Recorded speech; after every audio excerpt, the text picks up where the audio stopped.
Amen. So, purihin po ang Panginoon. Magandang umaga pong muli sa inyong lahat. Okay, so ituloy po natin yung ating pag-aaral nung nakaraang linggo. We are talking about our God. Mahalaga na nakikilala natin siya at nauunawaan natin yung mga katangian niya o yung tinatawag nating mga virtues. Nung nakaraan, pinag-usapan natin yung problema ng mga tao, ng mga unbelievers. Pangalawa, yung burden of fruit tungkol sa Diyos ay hindi po natin trabaho yun. Iwan mo yun, iwan natin yun doon sa mga hindi nananampalataya hanggang sa sila ay mag-perish. Sapagkat ang Panginoon ay hindi niya ikikater yung curiosity ng tao at tayo, ang gawin natin, pag ang Diyos ay nagpakilala sa iyo doon sa level na ipinahayag niya ang kanyang sarili, so mag-work tayo doon sa area na yon. Okay? At pinag-usapan din natin last time yung error ng tao sa pagde-define tungkol sa ating Diyos. Okay? So sa araw na to, natalakay din po natin, partly, ito pong pangalan na binigay ng Panginoon. Actually, this is not a name. At hindi rin po ito description. Ito po ay pagpapakita na ang Diyos ay hindi kayang i-contain sa iilang mga bagay. Wala kang po pwedeng ibigay na pangalan sa Kanya sapagkat Siya yung sumasalahat ng bagay. Okay? Ano po ibig sabihin ng I am who I am? Gaya ng Kanyang pagpapahayag kay Moses, He is who He is or I shall be what I shall be. Okay? So, ang ibig pong sabihin noon, He is the ultimate and uncreated being. He who is Jehovah or Yahweh, the God Almighty and the sovereign ruler over the whole creation. He is self-existent and self-sufficient. Ito po yung mga pag-aaralan natin ngayon. Who does not need anything.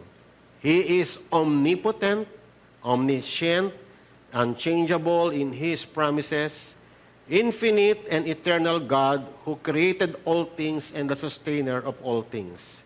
He is the absolute determiner and the Lord of all history. All created being is revelational of Him, but nothing defines Him. Okay? So, unti-unti po nating maunawaan ang mga kahulugan po ng mga salitang ito. So, sa araw na ito, tatlo po yung ating pag-aaralan. Una, yung incomprehensibility ng ating Panginoon. Pangalawa, yung kanyang aseity. Pangatlo, yung kanyang immutability.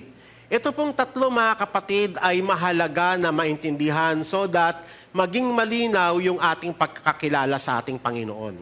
Amen. Okay, so unahin na po natin yung una, incomprehensibility. Alam niyo ba mga kapatid,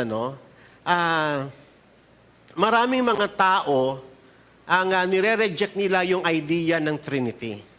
Kasi nga naman, saan ka nakakita ng Diyos na iisang Diyos and yet three diverse or tatlong persona. So hindi nila matanggap yung ano na yon. Parang dahil nga sa hindi nila kayang maunawaan yung statement na yon, pinipilit nila na, tatlo ang Diyos nyo. Ganon, no? Pero hindi po yon. Gaya po ng nire-recite natin sa Shema Israel, Hear, O Israel, the Lord is our God, the Lord is one. Okay, tatandaan nyo po yan, no? Iisa lang ang Diyos natin. Pero ayon sa kanyang kapahayagan ay ipinahayag niya na yung Diyos na nagpakilala sa kanila nung Old Testament, the God of Abraham, the God of Isaac, the God of Jacob, ay tatlong persona. Kaya nga nang dumating yung bugtong na anak, nung nagkatawang tao, nagulantang silang lahat. May anak, di ba? So, lahat po ng iyon ay testimonyo ng Panginoon o pagpapahayag niya ng kanyang sarili upang mapaglingkuran natin siya doon sa level na nais niya para sa atin. Alam niyo mga kapatid, isipin niyo po ito. Papaano yung isang tao tayo po ay finite being. Ano po ba ibig sabihin ng finite being? Tayo po ay limited sa lahat ng capacity. Sapagkat ang buong orientation natin, mga kapatid, ipinanganak lang tayo sa material na mundong ito. Ang nakita mo lamang, yung mga bagay na nakikita lang ng mata mo, yung nape-perceive ng iyong tenga, yung naaamoy mo, yung nararamdaman ng iyong mga skin, doon lang tayo oriented. Paano mo maintindihan yung Diyos na gumawa ng lahat ng bagay? How can you explain heaven? Kaya bang matarok ng pag-iisip ng tao yung heaven? Kaya mo bang fully i-explain yung salitang eternal, omnipotent, lahat ng mga attributes na patungkol sa Panginoon? Kaya bang exhaustively yung isip ng tao, yung kanyang mental faculties, kaya niya bang i-explain ang lahat ng iyon? Wala. Impossible for us. Kasi nga we are a finite being, limited in capacity and understanding, na ang ating orientation lamang ay completely dito lamang sa tinatawag nating known universe. How can we understand and fully know the infinite and incomprehensible God? Yan po yung matinding tanong. Papaano? Pagsama-samahin mo na lahat ng matatalinong tao sa balat ng lupa, hindi nila kayang unawain yung isip ng Panginoon. Gaya ng kanyang sinabi sa Isaiah chapter 40, bahagi ng ating scripture reading kanina. Do you not know? Have you not heard? The everlasting God, the Lord, the Creator of the ends of the earth, does not become weary or tired. His understanding is, pakibasa nga po, unsearchable or inscrutable. Hindi kayang malirip ng ating payak na pag-iisip. Yan po ang ating Diyos. Kaya nga, walang saysay, mga kapatid, na ipilit mo sa hindi mananampalataya, kumbinsin mo siya na ipaliwanag ang tungkol sa ating Diyos, mauubos lang lahat ng ano mo, hindi pa rin siya maniniwala. Kasi ang taong hindi nananampalataya ay sinusuppress niya yung katotohanan. At tayo rin, limited lang ang kaya natang ipaliwanag tungkol sa ating Diyos. Actually, yung ating paniniwala sa Panginoon ay biyaya lamang ng Panginoon na maintindihan at makilala natin siya.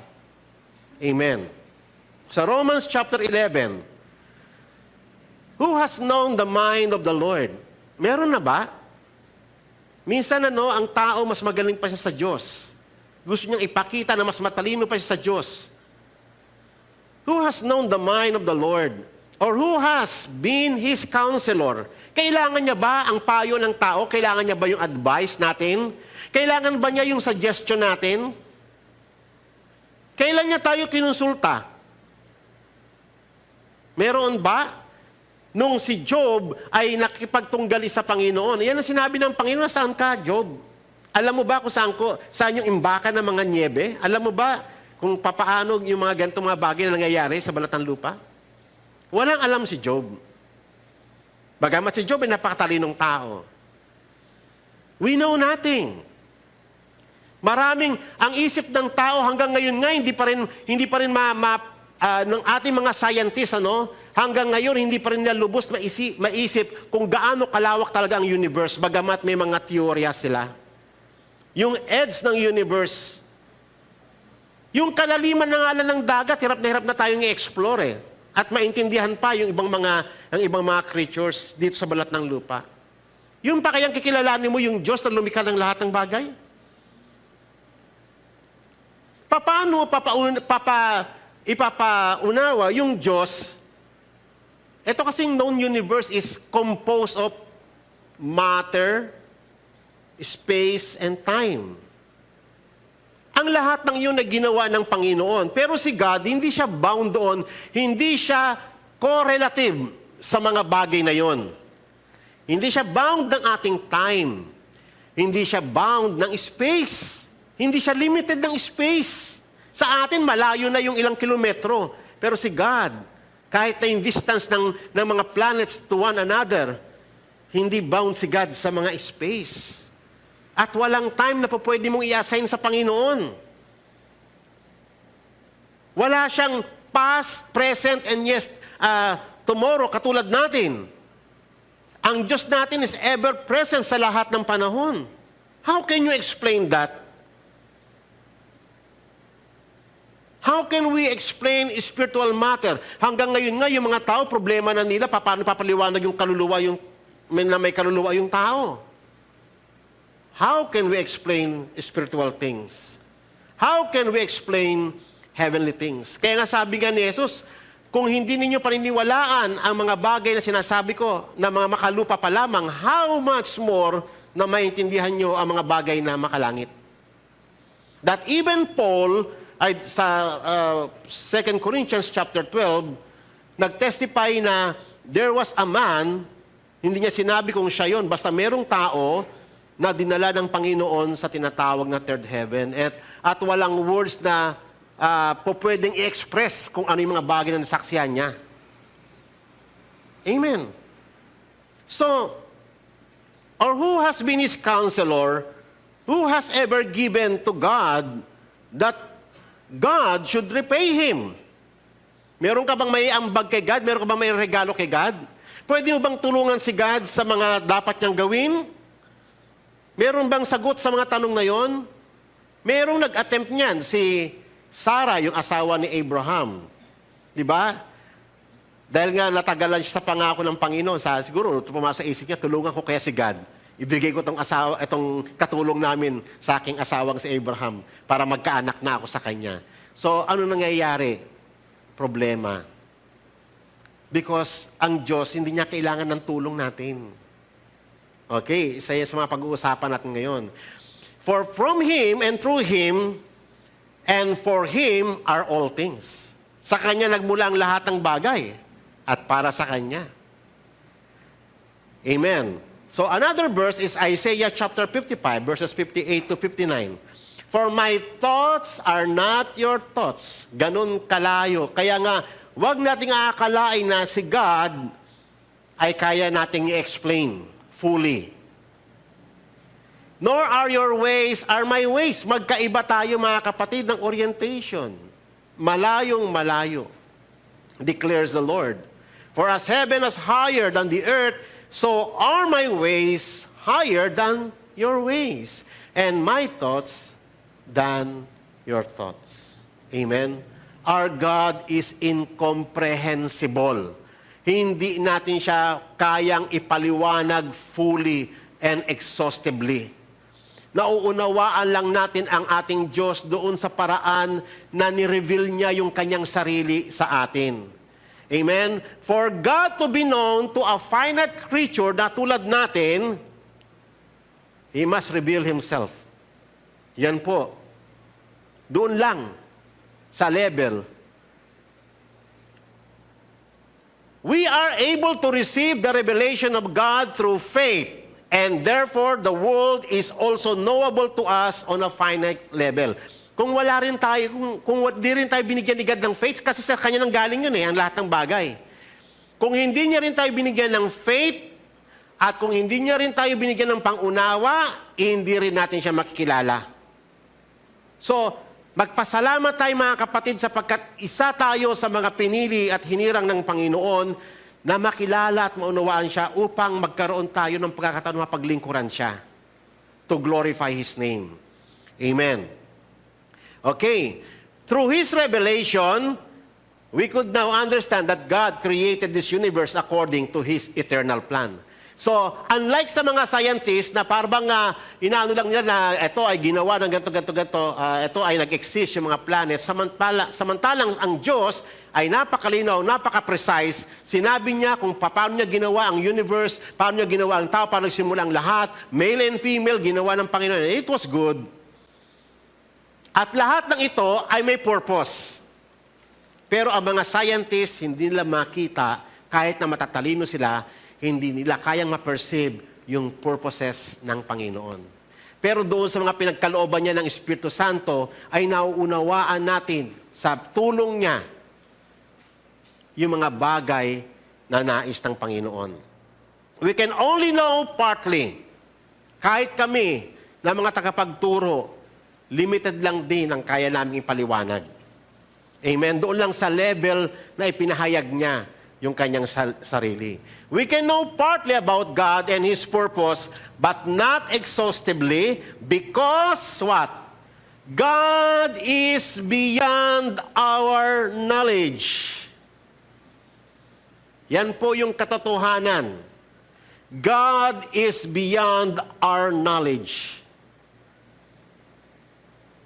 Hindi natin kayang bibigay yung ating brain to understand to fully understand ang ating Diyos.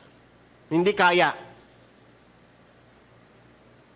Kaya nga, sabi ng Panginoon, pag hindi ninyo tinanggap ang aking patotoo, you will die on your sins.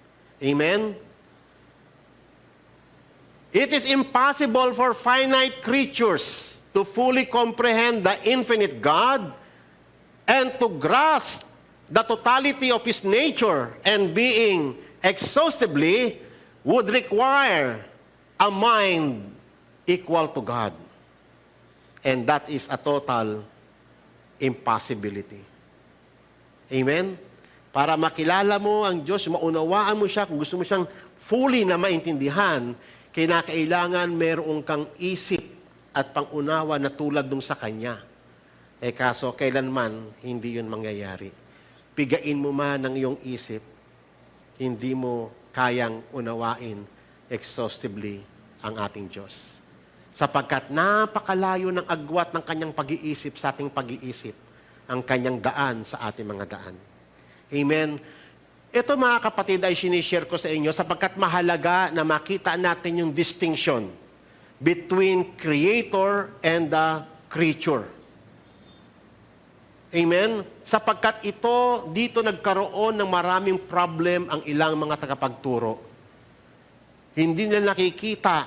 Actually, may mga preachers nagtuturo na katulad ni Kenneth Copeland, mag-ingat po kayo sa mga teachings niya. Na nung ginawa daw tayo ni God na like Him, ay talagang Diyos tayo. Mga kapatid, bagamat we are children of God, but we are only creatures. Amen. We have no power like God. Ang tinuturo ni Kenneth Copeland, lumagpas siya. May mga communicable attributes si God na isinare sa atin, tulad ng knowledge, understanding, sa ating personality, yung kanyang holiness, yung kanyang righteousness. Pero may mga incommunicable na mga attributes, katulad ng kanyang pagiging infinite, yung kanyang pagiging eternal. Tayo, meron tayong creativity, galing din sa Diyos yun eh.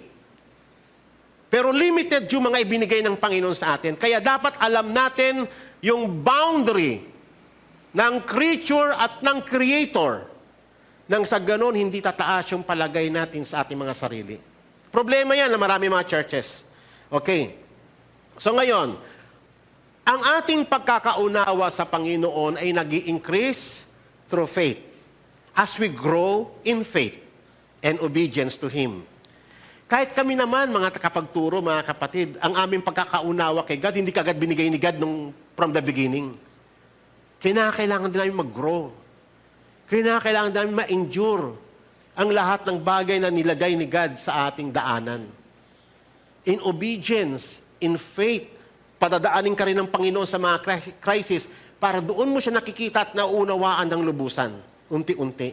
Hanggang ngayon, nag-aaral pa rin kami.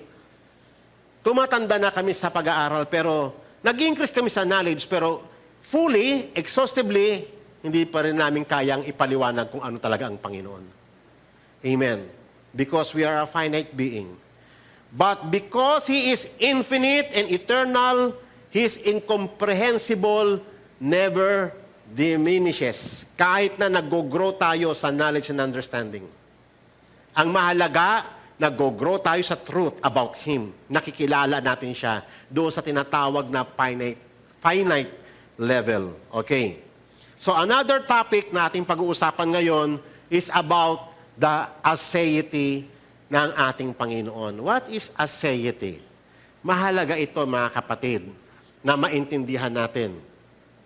Ang ibig po sabihin ng aseity ay ang Diyos na ating sinasamba o yung Diyos ng Biblia is self-existent and self-sufficient. Ano po ba ibig sabihin ng dalawang bagay na to? Amen? Alam nyo ba, sa totoo lang, marami mga churches, marami mga Kristiyano dito sa area na ito.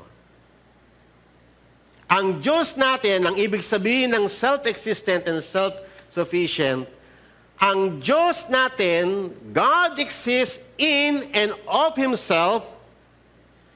He is absolutely independent from His creation.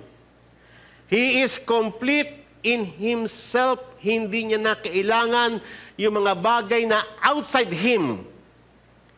He is complete. He exists. He is sufficient in themselves. Okay? Sa triune God.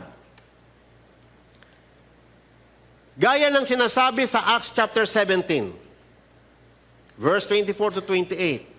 Sabi ni Apostol Pablo, "The God who made the world and all things in it, since He is the Lord of heaven and earth, does not dwell in temples made with hands." Kasi ang buong pagkakakala talaga ng mga tao noon, ang Diyos ay nananahan sa mga templo.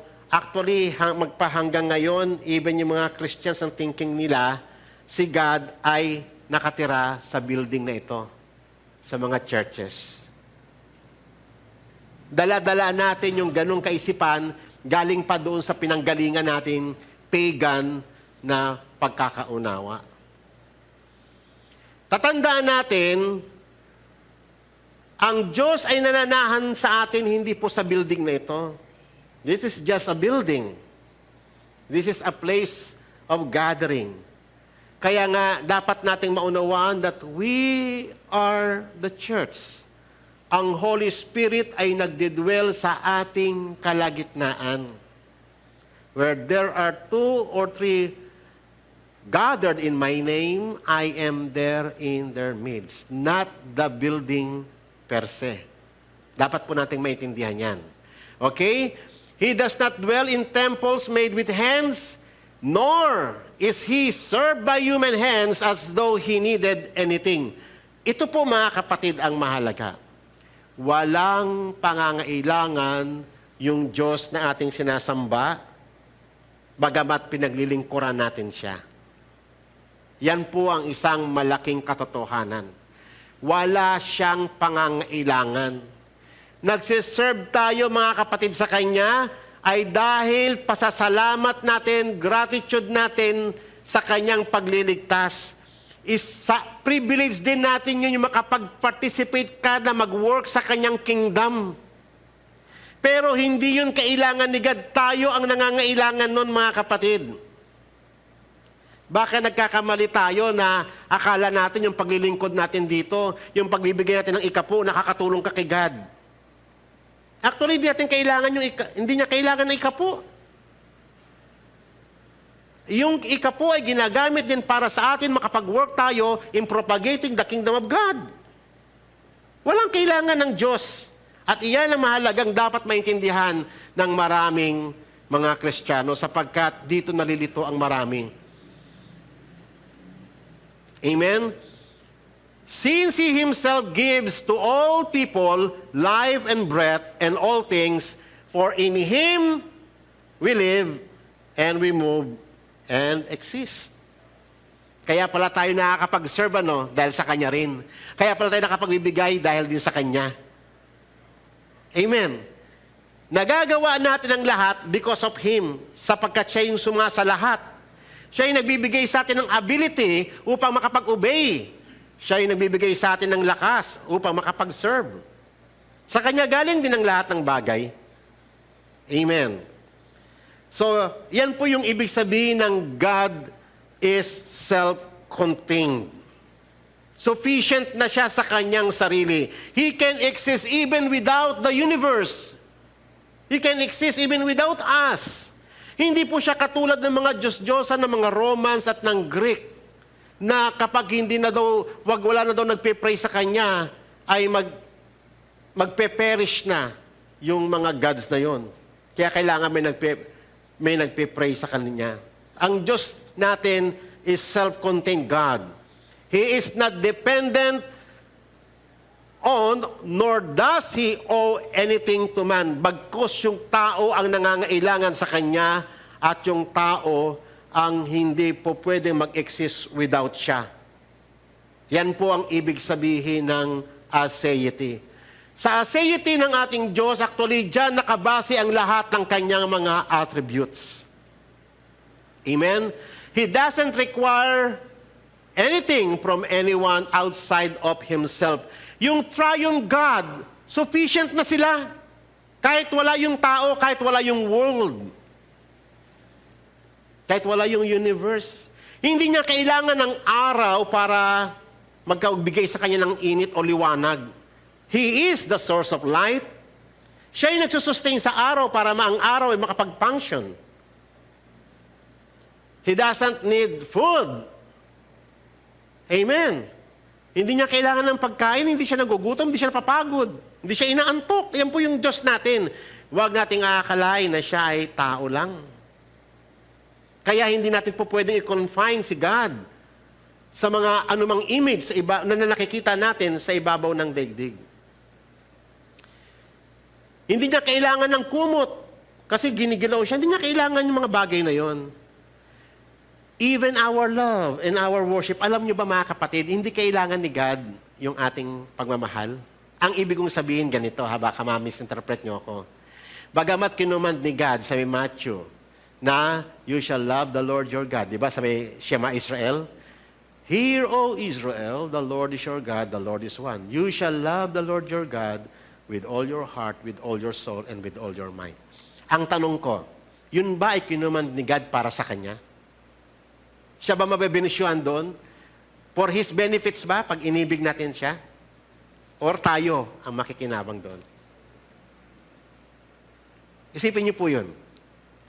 So yung ni-require ni God na mawala yung, kasi tayo, self-centered tayo eh. Because of our self-centeredness, puro sarili natin, nade-destroy tayo. Kaya, nais ng Panginoon na tumingin ka sa iyong Creator at ang buhay mo ay ibigay mo sa Kanya in obedience, sa Kanya mga salita, para mabuhay tayo, lumigaya tayo, at magtagumpay tayo. Iyon ang purpose ng commandment na yon. Hindi para yun sa Kanya. Actually, para yun sa atin. Kasi gusto nating lumigaya. Gusto natin maprolong ang buhay natin. Gusto natin na magtagumpay tayo, pati ating pamilya. Kaya kung gusto mo mangyari sa mga bagay na yun, learn to love the Lord your God with all your heart, with all your soul, and with all your strength. Obey and keep His commandments. Learn from Him. Mabubuhay tayo ng matagal. Amen. Pero hindi na nangangahulugan na kapag na si God ay napaka-self-centered niya, kailangan niya ng attention nating lahat. Hindi po ganun ng Diyos. Sapagkat ang ating Diyos, ang triune God, is self-contained. Sufficient na sila sa bawat isa. Yung fullness ng love nang gagaling sa kanilang tatlo. Amen? Sa God the Father, God the Son, God the Holy Spirit. Self-sufficient. It doesn't need anything outside them. But the whole creation, kailangan siya para mag-exist, para, amen? Para ma-sustain. He created all things and sustained all things. And He doesn't need anything from His creation or for His existence. Tatandaan po natin, yan po ang ibig sabihin ng aseity of God. Or tinatawag na the self-contained God. God is totally self-sufficient. He is full of Himself. Amen. Kaya nga, dyan nagkakalito, mga kapatid. Kaya ito maganda na maging malinaw ito sa ating mga lahat, mga kapatid. Kaya nga nabuo itong kantang ito eh. Ito, lagi natin ito kinakanta. You are God alone. Yung gumawa ng lyrics nito, naiintindihan niya yung doctrine ng aseity. Sabi nga doon, you are not a God created by human hands. You are not the God dependent on any mortal man. Amen? You are not a God in need of anything we can give. By your plan, that's just the way it is. Naiintindihan niya, kaya mahalaga, alam nyo, sa mga composer ng mga music, ng mga Christian music, mahalaga yung meron siyang tamang doktrina tungkol sa ating Diyos. So that yung kanyang pagkakaunawa sa Diyos, isusulat niya, gagawa niya ng kanta. Para magkaroon ng substance yung kanyang awitin na ipapakanta sa maraming mga Kristiyano. Okay. In contrast, by contrast, tayo na mga tao, tayo ay created na totally dependent tayo, una, sa ating Diyos na lumikha sa atin, na nagsusustain sa ating lahat at sa buong universe, at tayo, mga kapatid, ay dependent din sa ating fellow creatures. Amen? Kailangan natin yung araw, kailangan natin ang buwan, kailangan natin ang lupa, kailangan natin ang ulan, kailangan natin ang hangin, kailangan din natin yung mga hayop, kailangan din natin yung mga puno, yung mga gulay, kailangan natin lahat yan eh. Kailangan din natin yung ating mga fellow men para mabuhay tayo because no man is an island. Amen. Kailangan natin ang services ng bawat isa. Kailangan natin yung pagmamahal, affection ng bawat isa. Because God created us that way. Amen. We are dependent to one another. We are dependent sa lahat ng ginawa ng Panginoong Hesus. Unlike our God, wala siyang pangangailangan. Amen? People need His fellow men for His existence. But God does not need anybody. He is full of Himself. Similarly, people need food and oxygen, fish need water. Diba? Ang isda, kailangan niya ng tubig. Ang puno, kailangan niya ng air and sun. And the earth needs the sun and the moon. Amen. There's nothing in the universe that is self-sustaining. Ito ang malaking problema natin kasi yung known universe sa atin ay nangangailangan na i-sustain. Kahit yung araw, alam nyo ba yung araw, alam ng mga scientists na merong day na mamamatay na siya. Marami ng mga araw ang nag-extinct. Merong law ang mga scientists na tinatawag na law of thermodynamics, na ang lahat ng bagay ay subject sa decay. Even the universe itself. Lahat nagbabago, subject sa change. Everything depends upon something else. At ang tawag dito, mga kapatid, yung dependence natin sa bawat isa, ang tawag po dyan ay correlativity. But God is not correlative sa kanyang creature. Ang correlativity ng ating Diyos ay nandoon sa loob ng triune God. Amen. But pertaining to His creation, God is totally independent. Yan po ang Diyos ng Biblia. Okay. Mag-ingat po kayo sa katagang ito sapagkat ito ay lumalaganap that even our own president ay nabiktima din ng ganitong kaisipan. God created us because He is lonely. Maririnig niyo ito sa isip sa ibang mga estudyante, sa ibang mga kaibigan nyo, may encounter nyo to. Na ganito kasi ang tinuro sa kanila. May mga nagpapakalat ng ganitong kaisipan na kaya daw ginawa ni God ang lahat ng bagay kasi nalulungkot siya. So God created us out of His need to express love and to provide an outlet for His love. Mag-ingat po tayo sa mga ganong kaisipan. This is a denial of God's aseity. Amen? Kasi kung magkakatotoo yan, if that is the case, so ibig sabihin, ang tao dependent siya sa kanyang creation. Yun po ang ibig sabihin nun. Then he is no longer able to rule sovereignly because his every decision will be contingent upon that relationship. So, pwede na siyang i-manipulate ng tao. O, Diyos bigay mo kailangan ko kasi sinasamba kita. Kasi pag di kita sinasamba, kawawa ka naman. Malungkot ka. O, di ba? So, magiging subject siya sa manipulation ng tao. Hindi natin po pwedeng gawin yon. Kaya, huwag niyong iisipin mga kapatid na gano'n ang ating Diyos. Na para bang utang na loob ng Diyos yung pagdalo natin dito? Utang na loob ba ng Diyos yun? Ha? O tayo nangangailangan yung para sa atin yun?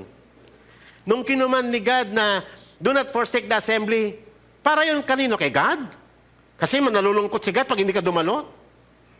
God is full of Himself. He is sufficient. He exists even without us. Kaya wag niyong aakalain yung mga kapatid. Ang lahat ng ating ginagawa dito sa iglesia, yung ating pagdalo, yung ating pagbibigay ng kaloob, yung ating paglilingkod, lahat ng ito ay bilang pagsunod at pagtalima at pasasalamat sa Kanyang pagliligtas sa ating lahat. Dahil sa habag na ipinamalas niya sa ating lahat. Amen. In reality, God will still exist even if the heaven and earth passed away. Amen. So sabi po ng Psalms chapter 50, verse 7 to 13, I am God, your God. I will take no young bull out of your house, nor male goats outside your folds. For every beast of the forest is mine, sabi ng Panginoon. Siya ang nagmamayari ng lahat ng bagay. Yung ating property, kung ano man yung meron tayo, mga kapatid, kung ano man yung akala mong pinag-ipunan mo, si God ang nagbigay sa inyo. Kanya yun. Lahat ng bagay sa mundong ito, pati yung hangin na sinisinghot natin, Kanya yun. Yung lupa na akala mo, nabili mo, Kanya yun. Kanya ang lahat ng bagay sa mundong ito. Amen. The cattle on a thousand hills, I know every bird of the mountains and everything that moves in the field is mine. Amen. Amen po ba? If I were hungry, sabi ng Panginoon, I would not tell you. Hindi naman tayo kailangan ng Panginoon. For the world is mine and all it contains. Maliwanag po ba? Amen? Kanya ang lahat ng bagay. In Him we live, we move, and have our being. Tandaan po natin yan. Kaya nga, sabi po ng Isaiah, kaya na nabinasa natin, ito po, sabi niya doon sa may hinalit ko na kulay red, who has directed the Spirit of the Lord as His counselor has informed Him? Wala. With whom did He consult and give Him understanding? Wala. Wala pong sagot sa ganyan. Sapagkat ang Diyos ay Diyos, He exists. He is self-contained God. Amen. Kaya nga, the nations are like a drop from a bucket and are regarded as a speck of dust on the scales. Behold, He lifts up the island like a fine dust. Even Lebanon is not enough to burn, nor its beast enough for a burnt offering. Alam nyo, it was written upang tayo ay i-rebuke sa ating mga kapalaluan. Kasi dumarating yan sa puso ng tao na akala natin may utang na loob si God sa atin. Amen. Tatandaan po natin, yung ating pagkatao, pagbabay-ari niya, lahat ng meron sa atin, lahat ng belonging sa atin, pati mga pamilya natin, Kanya lahat yan. Tayo ang may utang sa Panginoon, tayo'y nangangailangan sa Kanya. All the nations are as nothing before Him. They are regarded Him as less than nothing and meaningless. Okay, let's proceed to our last topic. The immutability of our God.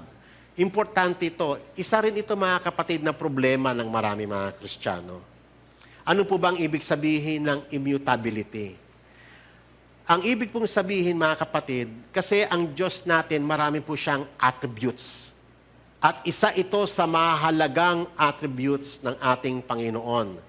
It is the principle that God of the Bible does not change from eternity to eternity. Ang Diyos natin, hindi lang po siya eternal. He is unchangeable. At mahalaga po yung doctrine na ito tungkol po sa ating Diyos. The immutability ng ating Panginoon. That He is the same today as He was 1,000 years ago. Hindi nagbabago sa Kanya, ni walang slight ng difference. Ako nga kino-compare ko yung buhay ko, buhat nung nakakilala ko sa Panginoon, 1986, ngayon year 2000 na. Ang daming pagbabago. Nakita ko rin sa mga tao sa paligid ko, among Christians, even sa aking sarili, ang daming nagbago. Sa mga plans na inano ko, ang dami na nagbago. Sa aking mga panindigan, ang dami na nagbago. Tayo ay patuloy nagbabago, samantalang ating Diyos is consistent siya thousands and thousands of years, hindi siya nagbabago. Mahalaga ito, mga kapatid, yung immutability ng ating Diyos na maintindihan ng bawat Kristiyano. God's nature does not change, nor does His character.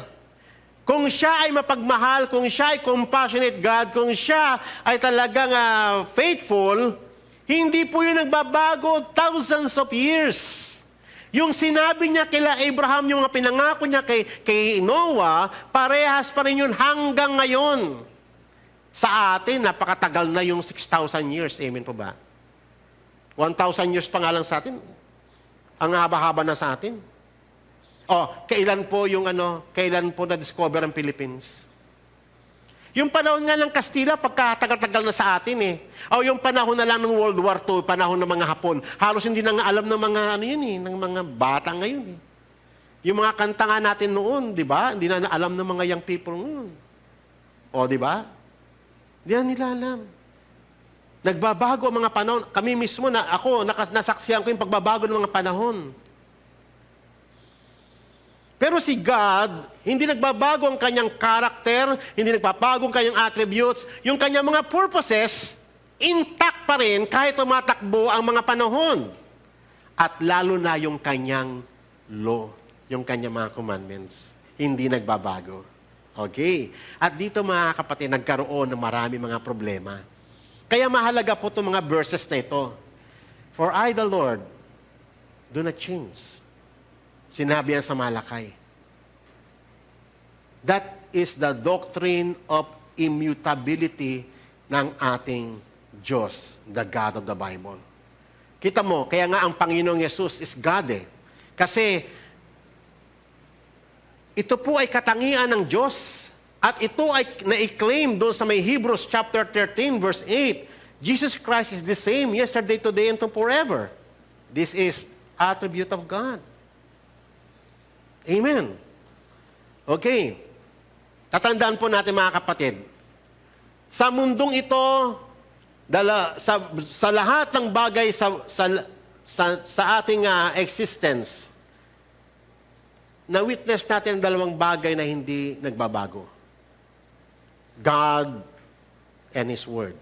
Pag pinag-usapan po natin God, we are talking about Triune God. Ang Triune God ay hindi nagbabago.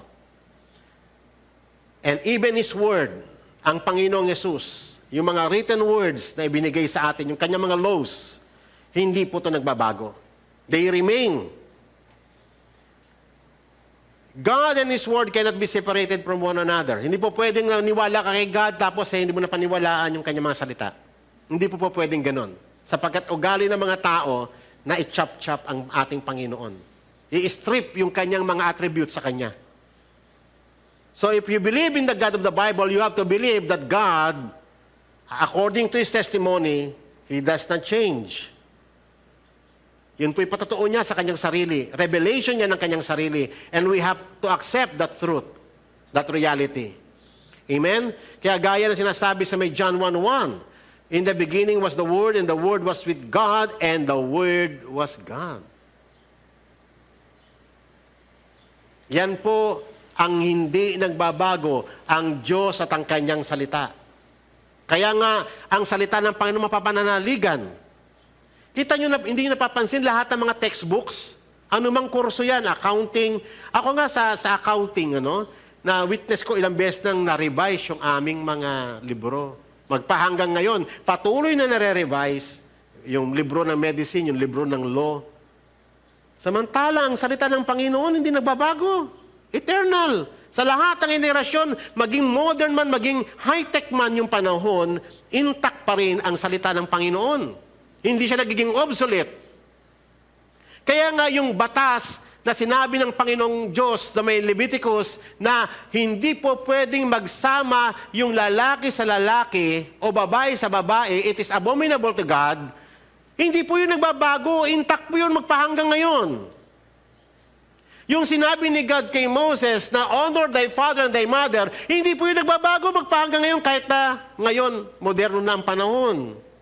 Hindi po nagbabago ang batas at mga commands ng Panginoon. Hindi po nagbabago yung kalalagayan na sinabi ng Panginoon, wives, submit to your own husbands. Hindi po yung nagbabago. Lahat ng iyon ay necessary para sa ikaliligaya ng ating buhay. That is the doctrine of immutability. Ang Diyos nating sinasamba ay hindi nagbabago. Tayo lang ang nagbabago. Amen po ba? In contrast, ang tao ay laging nagbabago pati moods natin. Amen? Yung mga prinsipyo na tinatayuan mo noon, tignan mo ngayon, i-compare mo ngayon, iba na. Yung mga promises mo noon, iba na ngayon. I-evaluate mo sarili mo. Amen? Yung emotion mo, nako, pabago-bago, fluctuating, parang roller coaster. Parang presyo ng gasolina, tataas, bababa, tataas, bababa. Amen? Our goodness are deeply affected by our unpredictability. Alam mo, napaka-unpredictable natin. Kaya nga hindi mo po pwedeng pagkatiwalaan yung tao. Yung mga kanta na mga ginawa ng mga bakata, kanta lang yun. Di ba? Maraming kanta yung mga makakata. Ayoko nang kumanta kasi ma-discover ako. Pero lahat yun, ang tao in totality, ang tao is unpredictable kasi nag-subject siya sa change.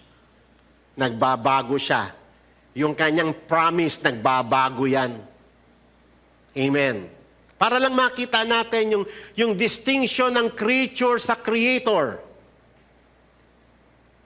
Every aspect of man is subject to change.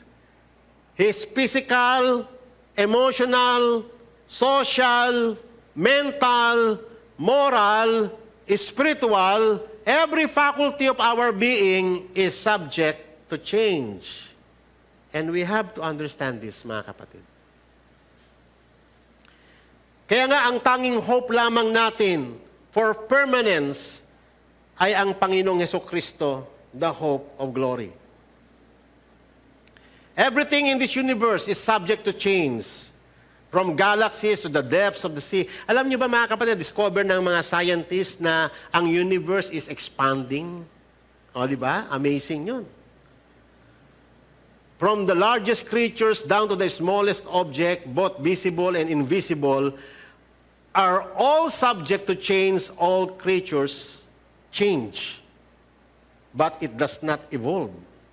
Iba po yung evolution sa nag-change. Amen. Hindi porke tumaba yung tao noon, balingkinitan ka, at ngayon,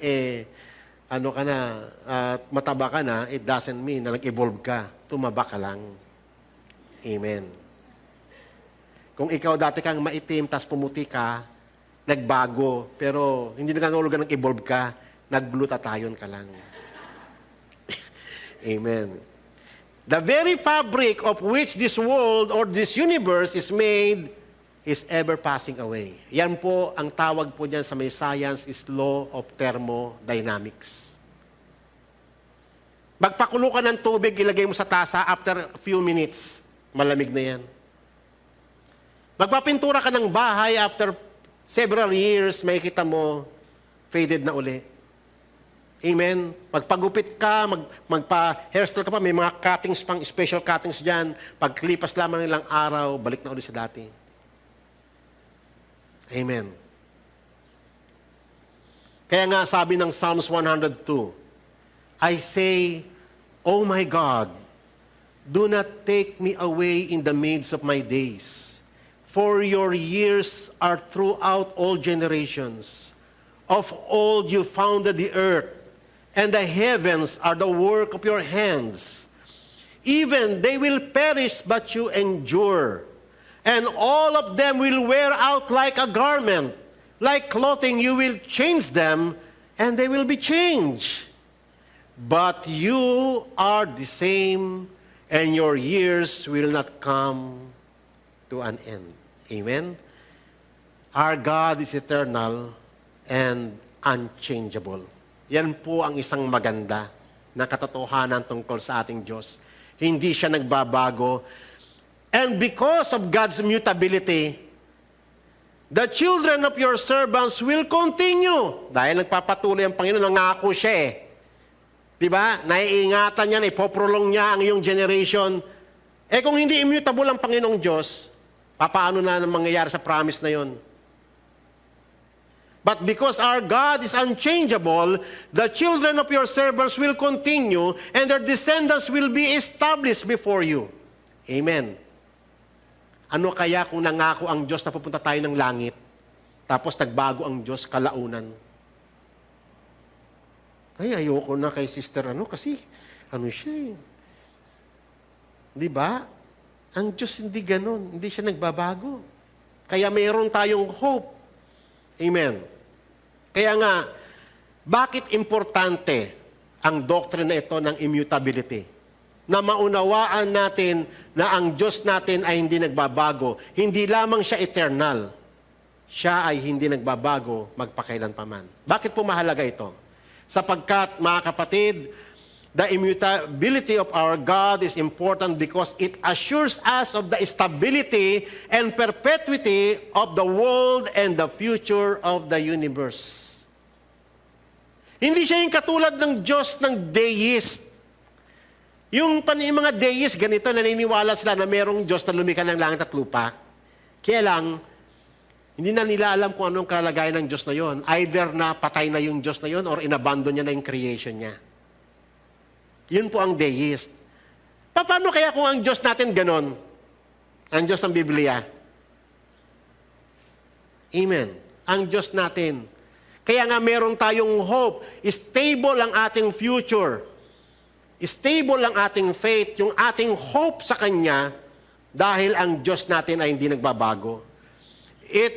In this restless and uncertain time, this truth brings comfort, stability, and security to those who trust in Him and His Word, which promises salvation in His Son. Kaya nga inaasahan natin yung resurrection day na magaganap yun eh. Amen. What if kung si God nagbabago?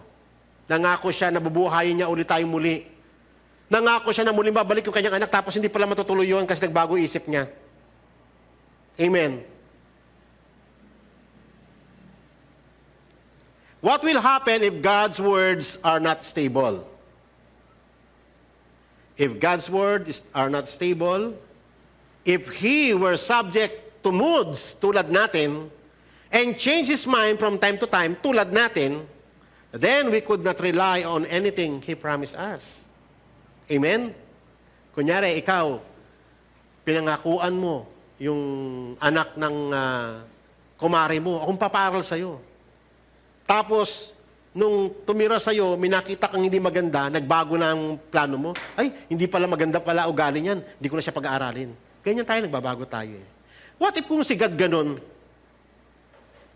Nakadepende sa attitude natin, tayo marami tayong mga attitude na hindi pa tama hanggang ngayon eh. Paano kung si God kaya, no? Doon niya i-base yung kanyang, Kaya nga tama yung sabi ng Psalms 103. He does not keep records of wrong. Amen. Kasi kung nagkikip si God ng records of wrong, panigurado, patay na tayo. Amen. If God's law has a fluctuating validity, then so might His promises. Amen? Kaya nga ang law ng Panginoon is consistent, mga kapatid. Hindi po pwede na effective lang yung law sa ganitong era tulad ng doctrine ng dispensationalist. Na ang law ng Panginoon ay para lang sa ganitong era, tapos yung nagbago uli ang Diyos ng dealing sa atin ngayon ay panahon na tayo ng grace. Pabago-bago yun. Actually, yan ang baseline ng doctrine ng dispensationalism. Nagbabago-bago ang Diyos ng dealing niya sa kanyang creature. Iba ang dealing niya kay Eva at Adan. Iba ang dealing niya kay Noah. Iba ang dealing niya kay Abraham. Iba ang dealing niya kay Moses. Iba ang dealing niya sa atin ngayon. At iba ang dealing niya pagbabalik ng Panginoong Yesus. Iba-iba. Yan po ang seven dispensation. Kaya delikadong teachings yan. Sisirain niya yung doctrine of God's immutability. Amen. Our God is the same. Yesterday, today, and tomorrow. Because sabi sa may Malakay, I am the Lord, I do not change. Amen. So, ibig sabihin, yung kanyang salita from the very beginning, kila Eva at Adan, dire-diretso yan, one word yan, patungo sa isang direksyon ng lahat ng kasaysayan, papatungo sa establishment ng kanyang kingdom. Yun po ang mangyayari. Sapagkat iyon ang mga salita ng Panginoon sa kanyang mga propeta. At ang Diyos ay hindi nagbabago. Amen. If we say that the commandment given by God in the Old Testament is no longer a standard of righteousness and justice for today, then we can equally participate that a promise of salvation given by God in the New Testament will in some future day no longer be a permanent guarantee of His favor toward us. Amen. Oh, mahirap yun, ano? Kaya nga, mahalaga sa mga Kristiyano ang naiintindihan niya yung doctrine ng God's immutability. Amen. So, understanding God's immutability establishes our faith and enables us to depend upon God. Kaya nga, yung hope, kaya nga, ang pagkakasabi sa may 2 Peter, we are born in a living hope. 1 Peter pala. We are born in a living hope. Yun po yung maganda doon. Buhay yung pag-asa mo kasi yung pag-asa mo nakaangkla sa kanyang mga pangako. Ang Diyos hindi nagbabago. Kaya may aasahan tayo. Amen. The unchanging promise of God and His Word is the source of our hope for eternal life. Amen. A living hope such as this provides a sure and steadfast anchor for the soul in this turbulent world. Ang mundo nagbabago. Maraming bagay na dumarating, mga bagong mga sakit, mga bagong mga digmaan, mga bagong Napaka-unstable ng mundong ito. Pero pag naniniwala ka sa Diyos na hindi nagbabago, nakaangkla yung kaluluwa mo sa Kanya mga salita. Ano man ang makita natin sa ibabaw ng daigdig. Amen. Kaya nga sabi ng Hebrews chapter 10, verse 23, let us hold fast the confession of our hope without wavering, for He who promised is faithful. Amen po ba? So purihin po ang Panginoon. Nawa, mga kapatid, may natutunan tayong mahalagang bagay sa umagang ito. May the Lord bless you all at nawa tayo ay patuloy na mag-increase sa knowledge sa Kanya upang tayo ay makapaglingkod sa Kanya ng buong lakas, buong isip at buong kaluluwa. Tayo pong lahat ay tumayo at tayo po'y manalangin. Hallelujah. Purihin ka, Panginoong Diyos, sa pagpapakilala mo sa amin. Kung hindi mo kami kinahabagan, kung hindi mo ibinigay ang Espiritu Santo sa amin, by no means, na mauunawaan namin ang mga katotohanan ito tungkol sa iyo, Ama. At dahil sa iyo mga katotohanan, Panginoon, kami, O Lord God, ay makakaasa ng isang maliwanag na kinabukasan sapagkat ang Diyos na aming sinasamba, ang Diyos ng Biblia, ay hindi lamang eternal God, but the God who never change. Thank you, Father God, sa iyong napakalawak na mercy and understanding sa amin na mga creatures mo, na kami, Panginoon, ay subject sa change. Sa lahat, every faculty ng aming being, kami ay nagbabago, pero ikaw, O Lord, ay consistent sa iyong pagmamahal. Kaya nga, Lord, ang testimony ng Biblia patungkol sa iyo, you are a faithful God. You do not change. Your mercy and your compassion, yung sinabi mo kila Moses noon, magpahanggang ngayon, kahit na ilang libong taon na nakalipas, O Lord God. Ngayon, almost 4,500 years na ang nakalipas, and yet, O Lord God, ang lahat ng salitang iyon is remain intact. Mapananaligan, sapagkat ikaw ang Diyos na hindi nagbabago. Lord, nawa ang katotohanan ito ay manatili sa puso ng iyong mga anak so that we may fear you for the rest of our lives. That we may teach our children concerning you, kung sino yung Diyos na aming pinaglilingkuran at sinasamba. Lord, that your name, Lord, ay makikilala ka ng aming mga anak at mga susunod pang mga henerasyon. That you are the immutable God. Hindi ka nagbabago kailanman. Lord, this is our prayer. In Jesus' name, amen.